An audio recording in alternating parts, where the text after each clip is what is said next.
1000 वेळेला या मंत्राचा जप कर, म्हणजे तुला ती सिद्धी प्राप्त होईल. सिद्धी प्राप्त होईल म्हणजे समाधान तुला मिळेल आणि तुला जे वाटतं मनोरथ पूर्ती, संकट विघ्न निवारण होणं, दुःख निवारण होणं, हे सर्व होऊन जाईल. आता तो बसायचा, पण गुरुने म्हटलं की मन इकडे तिकडे नाही गेलं पाहिजे. मन जायचं तिकडे तिकडे, पण तरी त्याने 1000 स्मरण केलं आणि गुरुजवळ आला. म्हणजे मी 1000 स्मरण केलं. म्हणजे नाही, ते स्मरणच केलं नाही 1000. नाही म्हणे केलं तसं स्मरणच नाही होत ते. मग कसं होते म्हणे अजून बस म्हणे थोडा वेळ, 5 मिनिट स्मरण करत बस. मग तू झाडस्त लावून श्रीकृष्ण शरणम मम श्रीकृष्ण म्हणायला लागला. गुरुजी आले हळूवारपणे, त्याच्या पाठीमध्ये जोराची एक बुक्की मारली आणि बुक्की मारल्यावर श्रीकृष्ण शरणम मम म्हटला. म्हणजे 1000 वेळा त्याने ते श्रीकृष्ण शरणम मम म्हटला. पुन्हा आता 5 मिनिटं बसला, तो स्मरण करत बसला, ध्यान लावलं आणि मग यांनी एक बुक्की मारल्याबरोबर अगदी बेंबीच्या देठापासून तो ओरडला ना श्रीकृष्ण.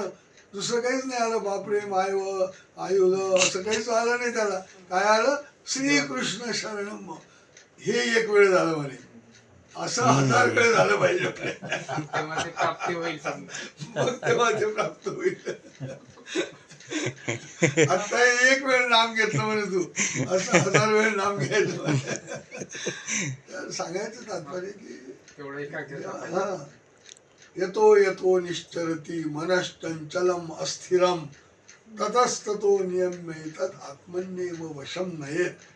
भगवंत सांगतात अर्जुनाला की जिथे जिथे तुझं मन जातं, मोकळ्या वस्तूवर जात असेल, काही आवडणाऱ्या गोष्टींकडे जात असेल, कोण्या व्यक्तीकडे जात असेल, जिथे जिथे तुझं मन जातं तिथून तिथून त्याला ओढून आणि आत्म्यामध्ये स्थिर कर. म्हणजे हे मन नेणे आणि आणणे याच्यामध्येच त्याचा वेळ जातो. स्मरण कधी करणार? म्हणून ते एक लक्ष स्मरण होणं ते कठीण. सूत्र आहे, जन्मला साता जीव क्षणपर्यंत शुद्ध असणे मग मिळे. तर तो ते त्या जन्माबद्दल आहे कोणत्या? की जेव्हा तमामधून पहिल्याने या जीवाला बाहेर काढलं, त्याच्या आधी कुठलीच सृष्टी रचलेली नव्हती, तेव्हा तो शुद्ध होतो एक क्षणभर. सतयुगाच्या अगोदरची गोष्ट आहे. जेव्हा या सृष्टीची रचना भगवंताने केली आणि त्याला म्हणजे इथे आणलं तमातून, म्हणजे त्याचं ते हरित स्वरूपामध्ये, आणि त्यावेळेला त्याचा तो जन्म झाला. असं जन्म झाला म्हणजे तमातून बाहेर पडलं. हे हा जीवाचा पहिला जन्म. मग जन्माला साता जीव क्षणपर्यंत शुद्ध असेल आणि मग मळले, मग मलिनता निर्माण होते. मग त्याला आद्यमळ रचण्याची प्रवृत्ती होते, मग विश्वमळ रचण्याची प्रवृत्ती होते, मग भैरवमळ रचण्याची प्रवृत्ती होते. अशा प्रकारे मलिन होत होत होत तो या कर्मभूमीमध्ये येतो, या मनुष्य देहामध्ये येतो, पहिल्या मूळ सृष्टीमध्ये. म्हणजे हे सारे बंधनं त्याला लागतात आणि बंधनं म्हणजेच मलिनता आहे. जन्माला येणं म्हणजेच नरकामध्ये येण्यासारखं आहे. परंतु जन्माला आल्याशिवाय त्यातून मुक्तताही होत नाही. म्हणून देवाने हा संसार निर्माण केलेला आहे आणि संसार त्यालाच म्हटलेला आहे समसम्यक प्रकारे. जो सार निवडतो त्यालाच खऱ्या अर्थाने संसार करता येतो. अन्यथा तो संसारच त्याला म्हणजे खड्ड्यामध्ये लोटून देतो, असं आहे. म्हणून जीवनाचा आणि जगाचा विचार करून आपण आपला उद्धार करण्याचा विचार केला पाहिजे. की परमेश्वराशिवाय या जगामध्ये काही खरं नाही.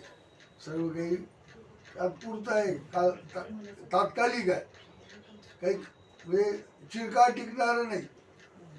किती म्हटलं की जन्मोजन्मी हाच पती मिळू दे, पती मेल्यानंतर कोण्या जन्मात जाईल आणि पत्नी मेल्यानंतर कोण्या जन्मात जाईल हे कोणाला कोण सांगणार आहे?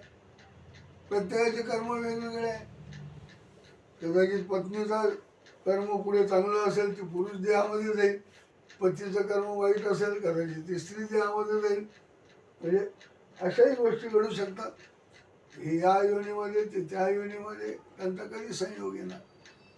म्हणून यथार्थ ज्ञान हे खोटं ज्ञान आपल्यावर बिंबवलं गेलेलं आहे की नाही नाही तुम्ही 7 फेऱ्या घ्या आणि सप्तपदी घ्या म्हणजे 7 जन्माचं गाठ तुमची बांधल्या गेलेली आहे.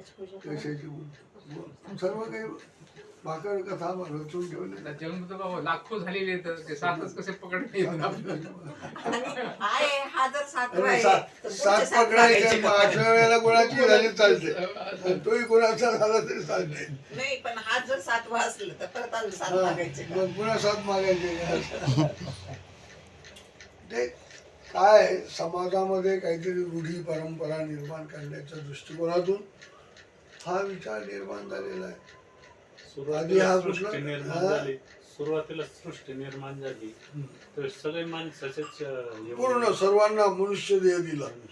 कोणालाच बाईचं देह नाही दिलं, पुरुषाचंच देह दिलं आणि सर्व 32 लक्षणी युक्त असे पुरुष होते आणि परमेश्वराने त्यांना वेधून ज्ञानदातृत्व केलं. परंतु विनाधिकाराने ते ज्ञान असल्यामुळे काय झालं, ते ज्ञान प्रणवलं नाही. त्या ज्ञानातूनच अनेक प्रकारच्या कल्पना निर्माण केल्या त्याने, अनेक प्रकारचं अन्यथा ज्ञान निर्माण केलं आणि त्यातून मग तो असा वाहत वाहत या कर्मराजीमध्ये वाहत गेला असं.